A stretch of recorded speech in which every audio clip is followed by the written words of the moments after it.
Hey guys, welcome back to Film Title. Today we'll talk about the insane moments on My Feet Are Killing Me. Let's head into it. While many may find feet to be an unusual topic for a television series, Dr. Pimple Popper has proven that there is a demographic for just about anything. My Feet Are Killing Me follows Dr. Brad Schaeffer, Ebony Vincent, and Sarah Haller, podiatrists who radically transfer the feet and lives of their patients. While viewers may be shocked by the subject matter, each episode opens with a warning that some scenes may be graphic. Doctors Brad and Sarah are based in New Jersey, where they help the feet of the East, whereas Dr. Ebony practices her passion for the paws in Southern California. And today we'll talk about two of the most insane moments from the show. Number 1. Josephine feels like a knife sticking through it. Dr. Brad Schaeffer is used to seeing patients with difficult illnesses, but a foot covered in a mound of skin was something he had never seen before. Josephine Schiavone called Dr. Schaeffer in the hopes of finding a solution to her long-lasting condition. Dr. Schaeffer opted to use a video call because coronavirus made it difficult for him to see his patients in the hospital. Josephine explained that she had been battling the illness for a long time. When she first went to the doctor, they told her that the lump was forming because two bones were diffusing into one another. While they were able to extract the bone, her foot's condition didn't improve as the massive skin began to cover it up. She stated that she was in a lot of discomfort when walking. Josephine said she wished to live a regular life where she could move freely, describing the discomfort as a knife sticking through.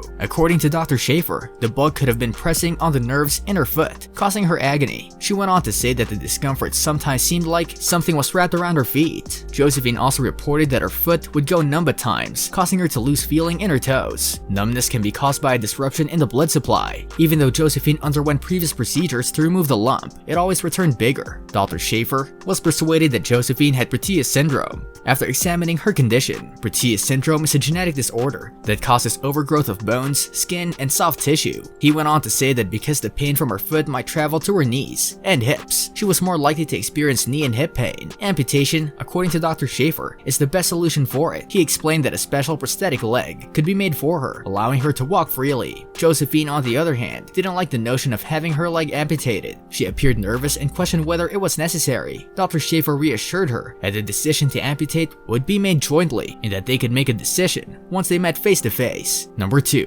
Chris wants to get his toes aligned as he has a hard time walking. Chris has been unable to walk freely due to his malformed feet and has now reached the stage where he desires to walk pleasantly. Chris confessed that his malformed foot has caused him a great deal of suffering, making it difficult for him to take even a single step without feeling discomfort. The agony is unavoidable despite his best efforts to wear comfy shoes. Chris chose to meet with Dr. Brad Schaeffer to discuss his options. It turned out to be a benign tumor near his big toe, according to Schaeffer. To make matters worse, his big toe was falling over his second toe. Dr. Schaeffer, on the other hand, was confident that if Chris underwent surgery, he would be able to address his problem. Chris agreed, but was concerned about the outcome. Dr. Schaeffer said that he would have to adjust the joint before proceeding with the procedure to ensure that his toe was aligned with the rest of his toes. He desired Chris to have feet with all his toes correctly aligned and straight. To make this happen, he knew he'd have to put a plate and several screws to ensure that all of the bones and joints were in the right location. Dr. Schaeffer was optimistic about the outcome once the procedure began. As he examined the benign more, he discovered that it was one of the largest benigns he had ever seen. Despite this, he understood it was critical to remove the additional bone in order to provide Chris with a toe that didn't appear malformed. He sliced the top layer of the second toe to shift it into the proper position after removing the bone. Because Chris had complained about suffering,